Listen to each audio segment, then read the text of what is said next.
2 Timothy 4, verse 3 to 4 says, "For the time will come when they will not endure sound doctrine. But wanting to have their ears tickled, they will accumulate for themselves teachers in accordance to their own desires, and will turn away their ears from the truth and will turn aside to myths." We in the Christian church, we've often quoted this text in reference to doctrinal error, or to people's inability or intolerance for the often difficult truths that are in the Bible, and that's very appropriate. That is certainly what it's talking about. But the application of the verse actually is a little broader than that. It's talking about society in general and how sound teaching, sound doctrine, it just will become less tolerable everywhere, not just in the church but outside of the church as well. That people it tells us in the days to come will not tolerate, will become increasingly intolerant of certain teachings, sound teachings, proper teachings of the Scripture, and it's a real thing, and we see it in the world right now. This is a problem that's growing intensely fast. So I want to challenge you today. I'm a Canadian, and if you've followed me at all, maybe you've realized that, but I'm a Canadian, and I want to say to my fellow Canadians who might watch this video, consider our country.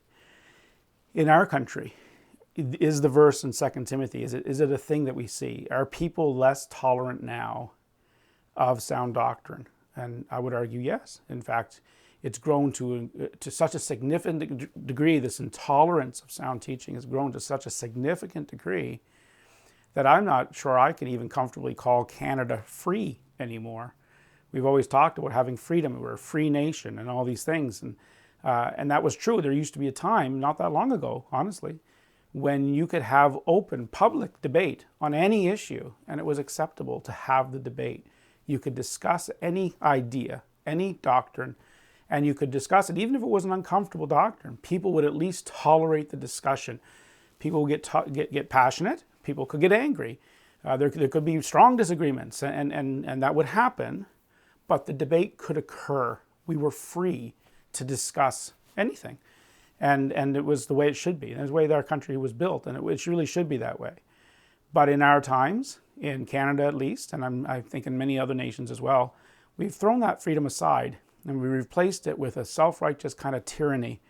It's become that people will not tolerate just any discussion. You're not allowed to speak certain ideas.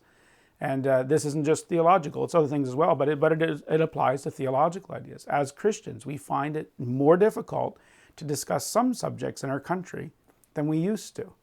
It is possible in our country for you to have dire consequence for your opinion. There is an approved set of opinions. These approved set you can talk about as openly as you want. But the unapproved set of opinions you must keep to yourself. If you don't, you could be ostracized from civil society. There could be ways, and I don't just mean that people will shun you that don't like you. I mean there will be a call to shun you. There will be a desire to have the greater society shun you if you do not keep to the approved opinions, if you state the unapproved ones. You may be fired from your job. It's possible that if you state publicly certain ideas that your boss will say, we don't want you working here anymore, and you could lose your career. That's a real possibility. You could find that your business is boycotted to the point that you will lose your business, that you will go out of business. That can happen if you simply state ideas that are not the approved set. You could get sued. That's happened. You could find yourself fined or ordered by a tribunal that you have to go and take certain sensitivity trainings to help correct your wrong thinking. And this is a real thing. It's really happening in Canada right now. You can find yourself accused of actual crimes. Our government has decided to legislate certain speech, that you must or must not speak certain things. And it's getting worse. Right now, the government is proposing a bill that will allow the government to decide which forms of internet communication are going to be acceptable or not acceptable. And they will shut down the ones that aren't and allow the ones that they approve of. This is all real. If you listen to that list of things I just said, if you think, no, I'm not correct on them, that's fine. Go ahead and examine it, but really, truly examine it. Ask yourself, if you think any one of those things I just said are false, is it really false? And why do you think it's false? Prove it to yourself. I would submit that each one of those consequences are real in our country right now. And so the accumulation of all those consequences and the possibility of all those things has shut down the freedom to speak whatever we wish to speak. We can't just say whatever you want to say.